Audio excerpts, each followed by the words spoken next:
नमस्ते दोस्तों, स्वागत है आपका नेपाली स्नूप में, जहां हम इतिहास को उतनी ही संजीदगी से देखते हैं जितनी संजीदगी से हम कढ़ाई पनीर खाते हैं। आज हम बात करेंगे नेपाल के शाह राजवंश के एक ऐसे चैप्टर की जिसने नेपाल की पॉलिटिक्स में भूचाल ला दिया था।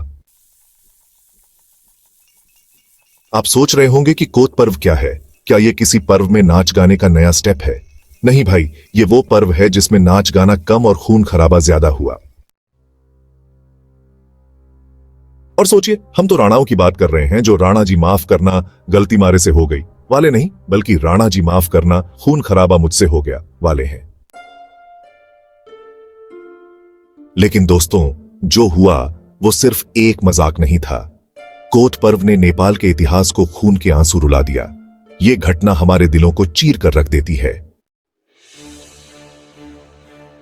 राजा राजेंद्र विक्रम शाह की दो पत्नियां थीं, बड़ी रानी साम्राज्य लक्ष्मी राणा और छोटी रानी राज्य लक्ष्मी देवी। बड़ी रानी से सुरेंद्र विक्रम शाह का जन्म हुआ और छोटी रानी से रणेंद्र विक्रम शाह। जब बड़ी रानी का निधन हुआ, छोटी रानी चाहती थी कि उनके बेटे रणेंद्र को ही अगला राजा बनाया जाए। इस प्लान में उन्हें गगन सिंह खवास का सपोर्ट था, जो मंत्री के प्रिय पात्र थे।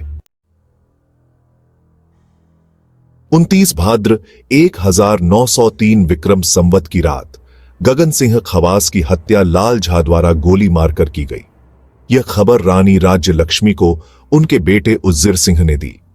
इस घटना ने रानी को सदमे में डाल दिया और उन्होंने न्याय पाने के लिए सभी दरबारियों और सैन्य अधिकारियों को 2 असोज को कोट दरबार में बुलाने का आदेश दिया।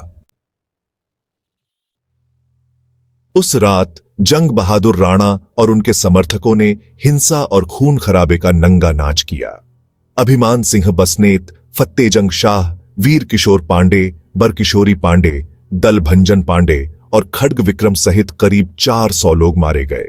दरबार की दीवारें उन चीखों की गवाह बनी जब युद्धवीर अधिकारी ने पहली गोली चलाई और फिर खून की नदी बह निकली। इस घटना ने नेपाल की पॉलिटिक्स को हमेशा के लिए बदल दिया। कोत पर्व के बाद जंग बहादुर राणा ने सत्ता पर अपनी पकड़ मजबूत कर ली और राणा शासन की शुरुआत हुई।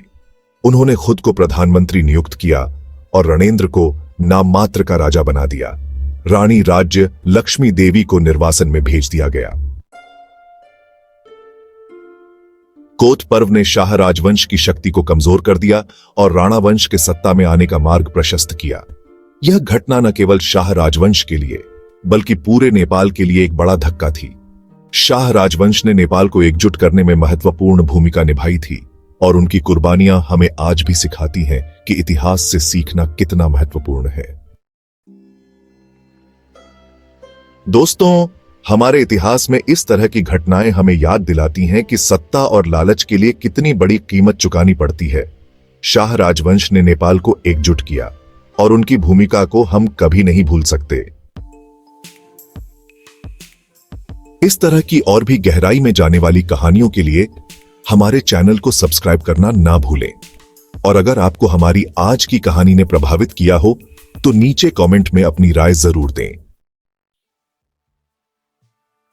धन्यवाद और अगले वीडियो भंडारखाल पर्व में फिर मिलते हैं।